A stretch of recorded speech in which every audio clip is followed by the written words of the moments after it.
Bom, e na aula de hoje a gente vai falar sobre o time de trabalho, né? A gente vai ter um módulo 2 específico, um módulo inteiro para a gente tratar de cada profissional que compõe o nosso time de trabalho. A conversa aqui vai ser no sentido de mapear as nossas necessidades e como nós devemos fazer essa contratação, especialmente o planejamento disso, né?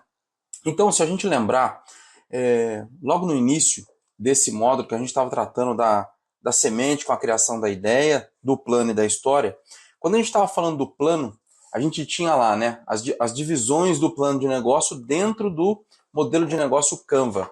Então a gente tinha a questão central, que é o que nós iríamos fazer, depois para quem e depois o como. E aí na parte de baixo a gente tinha o quanto, né, que era o quanto custava e o quanto deveria produzir de receita. Aqui nesse quadrante do como, ele é dividido em mais três sub-áreas, né? Os recursos-chave, as atividades-chave e os parceiros-chave, né? Eu lembro que a gente descreveu lá que os recursos-chave seriam três, basicamente. O terreno, o dinheiro para construir e a mão de obra. Então, a gente, via de regra, para desenvolver um projeto de incorporação imobiliária, a gente precisa, basicamente, de terreno, dinheiro e mão de obra. E aí a gente precisa, então, desenvolver as nossas atividades, né? As atividades-chave, eu não sei se vocês lembram que a gente conversou sobre isso, que as atividades-chave, elas são criadas a partir dos recursos chaves, né? Então, são essa necessidade central do terreno, do dinheiro e da mão de obra é tarefa nossa enquanto incorporador. E aí, a gente precisa desenvolver um time de trabalho para ajudar a gente a colocar esse negócio em prática, tá? E aí, a gente tem que esse time ele é composto de especialistas e a ideia é que a gente consiga montar um time que cerque todas as necessidades do nosso projeto. É muito importante agora, no início, a gente separar esse tempo para poder fazer esse planejamento, identificar as pessoas e as áreas que precisam ser desenvolvidas dentro de um time de trabalho. E para isso, a gente precisa mapear as nossas atividades, tá? Então, quando a gente estava fazendo, logo no início do curso, lá no módulo 0, eu apresentei um fluxo das minhas atividades para vocês. E agora, quando a gente montou a história, também tem um fluxo lá. Se a gente imaginar aquele fluxo de atividades, a gente consegue identificar ali as áreas que são necessárias para poder compor o nosso time de trabalho. Então, vamos imaginar assim: quando eu vou buscar um terreno, quem que pode me ajudar a buscar um terreno? Ah, um corretor de imóveis. Muito bem. A partir do momento que eu encontrei o terreno, eu preciso fazer uma proposta comercial. Aqui a gente já sabe que a gente vai utilizar um contrato de opção de compras, né? Então, pô, eu preciso de um advogado que vai me auxiliar a desenvolver esse contrato de opção de compra. Depois eu preciso que o advogado faça as verificações legais com relação à aquisição do terreno. Talvez eu já precise de um contador que vai me auxiliar nessa aquisição, pois esse terreno ele vai para a minha pessoa física, já vai direto para a pessoa jurídica, e a gente vai experimentando essas áreas. Na sequência, eu preciso desenvolver um projeto, um primeiro desenho da ideia ali de projeto que eu vou colocar naquele terreno. Então, eu preciso de um engenheiro, um escritório de engenharia. Né? Aí eu preciso contratar pessoas depois que o projeto estiver aprovado e eu for iniciar. Então, eu preciso de um gestor de RH. E aí a gente mapeia as áreas do nosso negócio para a gente, a partir daí, desenvolver o nosso time de trabalho. Né? Aqui eu fiz o desenvolvimento de 6 áreas principais, que é o que eu tenho hoje aqui dentro do meu time. Então, eu, como incorporador, como peça central do negócio, eu tenho uma pessoa no administrativo que trabalha comigo, que me ajuda a fazer orçamento, cotações, prepara as planilhas para poder enviar para o contador mensalmente, faz o lançamento das compras aqui para a gente, faz pagamento, enfim. Uma pessoa administrativa que cuida da rotina administrativa do escritório, entre aspas. Né? Inclusive, essa pessoa trabalha até em home office, a gente trabalha mais pelo celular do que presencialmente. Então, essa é a única pessoa que trabalha diretamente comigo, subordinada a mim. Tá? É claro que o time todo acaba sendo subordinado a nós, tá? Mas trabalham fora da empresa. É uma estrutura como se fosse terceirizada, é um serviço que a gente contrata. Aí a gente tem o serviço de contabilidade e financeiro. O financeiro também pode ser contratado fora, tá? A contabilidade também, eu contrato um serviço de contabilidade. Diferente das construtoras que tem uma mega estrutura, a gente consegue desenvolver esses profissionais fora da nossa estrutura, tá? Recursos humanos também. Então, de outro lado, a gente tem contabilidade de um lado, recursos humanos de outro. Eu sei que tem pessoas que já fez mentoria comigo aqui, que essa área de recursos humanos está dentro da contabilidade junto com o financeiro. Se esse for o seu caso, não tem problema. Pode funcionar dessa forma, tá? A gente também tem gestão de projetos, e aqui entra o escritório de engenharia. Conformidade legal, aqui a gente contrata um escritório de direito imobiliário, basicamente um advogado, tá? E a área comercial. Aqui na área comercial a gente vai ver, quando a gente for tratar de marketing e vendas, que hoje tem uma coisa muito interessante, que são as imobiliárias que pegam toda a parte comercial para fazer de vendas. Então, quando a gente trata de plantão de vendas, a gente tem as imobiliárias que já têm essa estrutura. Eles vendem isso para a gente, e o interessante é que, na verdade, eles trocam com comissão. Então, normalmente, nos lançamentos, não se paga os 6% de comissão. A gente acaba negociando um valor a menos. Então, para eles aumentarem e majorar esse valor nos 6%, eles oferecem para a gente a gestão comercial. Claro que a gente faz o acompanhamento da construção da tabela de vendas, de como que as etapas de venda, né? Porque você não vende tudo de uma vez, você vai precificar, aumentando o preço à medida que as unidades vão acabando. Então a gente faz essa gestão junto com a imobiliária, mas via de regra a gente consegue ter esse personagem aqui fazendo a gestão do comercial. Aqui na contabilidade, e agora eu vou começar a entrar nos aspectos mais importantes aqui, refinando um pouco mais o negócio. Aqui na contabilidade, a gente contrata uma contabilidade especializada, tá? Não é qualquer contabilidade. Antes de estar com o contador que eu estou hoje, eu tinha um escritório de contabilidade que era um escritório genérico, que fazia contabilidade de N empresas lá, de vários segmentos. Hoje, o escritório de contabilidade que está comigo é um escritório de contabilidade dedicado exclusivamente à construção civil. Lá só tem construtoras, tá? Não tem construtoras e incorporadoras. Não tem outro tipo de empresa.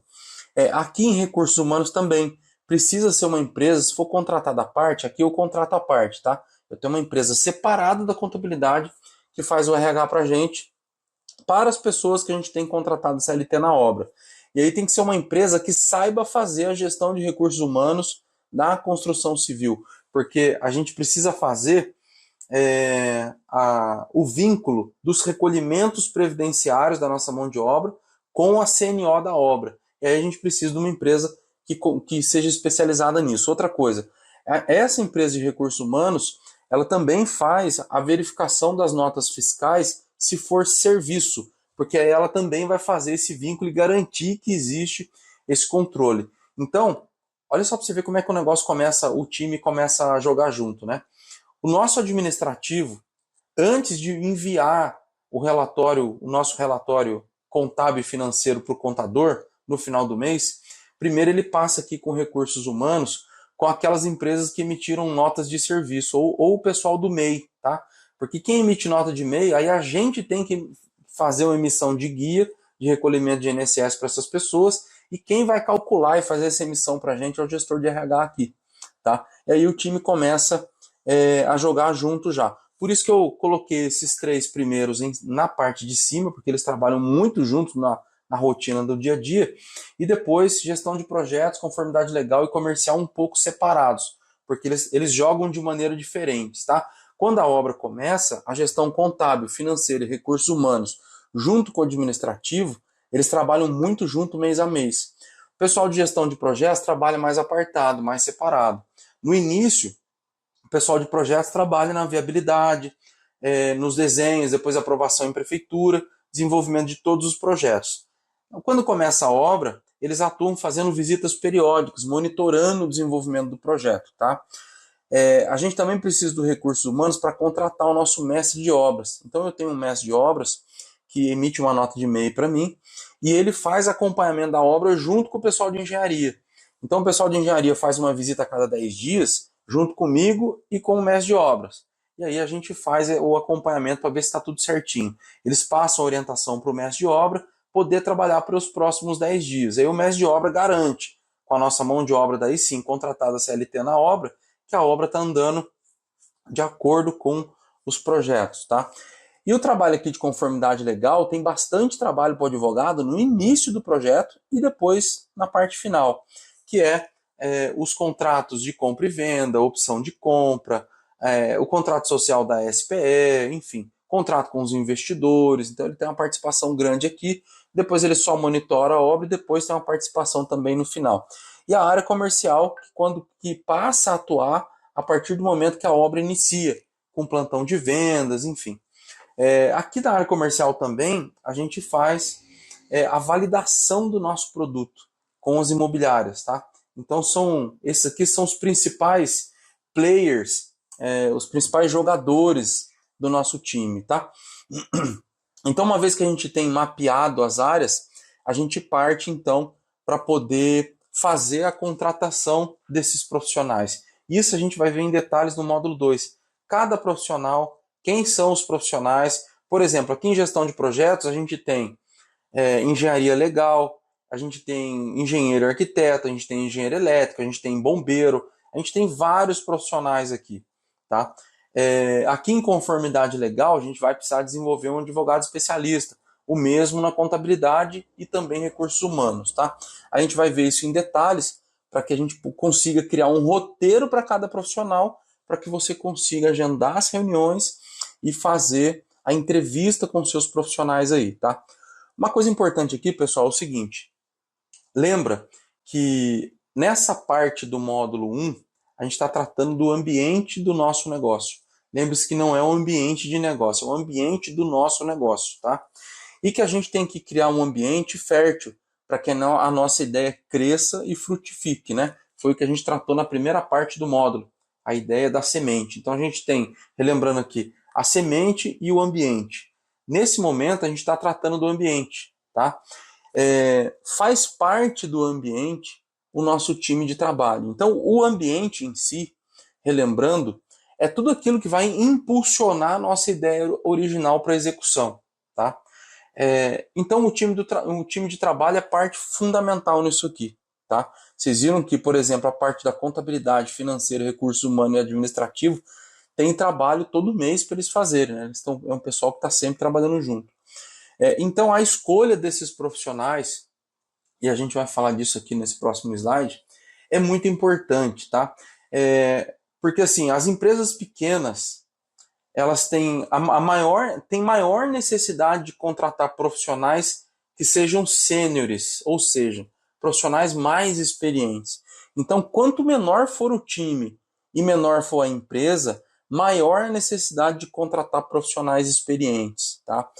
E aqui que eu entro nos especialistas, porque se a gente, por exemplo, não, eu vou economizar, vou contratar um advogado generalista, tá? E que de repente é um cara que está começando agora, então ele vai cobrar mais barato. Com certeza essa é uma péssima escolha, tá? Lembre-se que a gente está criando um ambiente do nosso negócio e quanto mais fértil for o ambiente, melhor para o nosso negócio frutificar. Então, o nosso projeto tem condições de pagar bons profissionais. Nesse momento, a gente deve focar principalmente no contador, advogado, escritório de engenharia e no pessoal do RH. Nessa turma aqui, profissionais experientes, tá? Isso fica muito claro quando a gente trata do mestre de obras. Não tem como você economizar num cara desse. Você não vai contratar um mestre de obra, de repente, o cara recém-formado, ou que tem pouca experiência para economizar. Não, você precisa de um mestre de obra bom, com experiência, que saiba ler projeto, que conheça vícios de obra, que conheça os atalhos, né? Para a gente conseguir implantar logo o projeto e que o projeto siga de maneira segura. O mesmo com esses outros profissionais. Então, contratar profissionais experientes é fundamental para o nosso projeto sair do chão, decolar e seguir em frente com segurança. Porque, e aí aqui falando em segurança, voltando lá na gestão de risco, né? São esses profissionais aqui experientes que já erraram, que já presenciaram e viveram situações difíceis, têm soluções. Então é importante a gente, quando for buscar os nossos profissionais, tá? Buscar profissionais, primeiro, especialistas, depois experientes, que tenham história para contar, tá? Porque essas pessoas vão somar muito no nosso time de trabalho. E com isso, contratando profissionais experientes, fica mais fácil a gente delegar as atividades. Você não vai ficar tão preocupado em como que está acontecendo a contabilidade, como que está acontecendo lá o trabalho do advogado. Uma vez é lógico, a gente tem que. A nossa função aqui é monitorar o trabalho desse pessoal e fazer com que eles trabalhem juntos, né? Mas uma vez que você sentou com o contador, fez o planejamento contábil, o planejamento tributário, ele vai seguir a rotina dele, ele é experiente, é especialista. Meio que você vai fazer monitoramento, vai reunir lá uma vez por mês para ver como é que tá. É uma relação mais tranquila, tá? O mesmo com o advogado. Um advogado especializado em direito imobiliário, experiente, uma vez que você senta para planejar as atividades com ele, vai fazer o planejamento jurídico, né? Planeja todos os instrumentos, como que os instrumentos vão funcionar. Eu vou citar um exemplo para vocês no caso do meu advogado, tá? Ele tem lá um escritório jurídico. Quando eu tenho um novo investidor, ele já me manda uma tabelinha pronta de dados, eu forneço os dados do investidor para ele, aí tem uma pessoa que trabalha lá com ele, eu mando para ela, eu não, a pessoa do administrativo aqui, tá? Manda para ela já faz lá, entre aspas, né, a ficha, já pega lá o dossiê do investidor, faz todas as verificações que precisa, tudo certinho.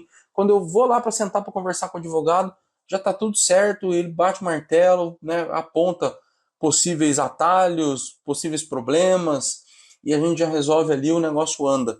Então, a vantagem da gente trabalhar com um time de especialistas experientes é que a gente consegue delegar mais fácil para que o nosso foco seja terreno, dinheiro e mão de obra, tá?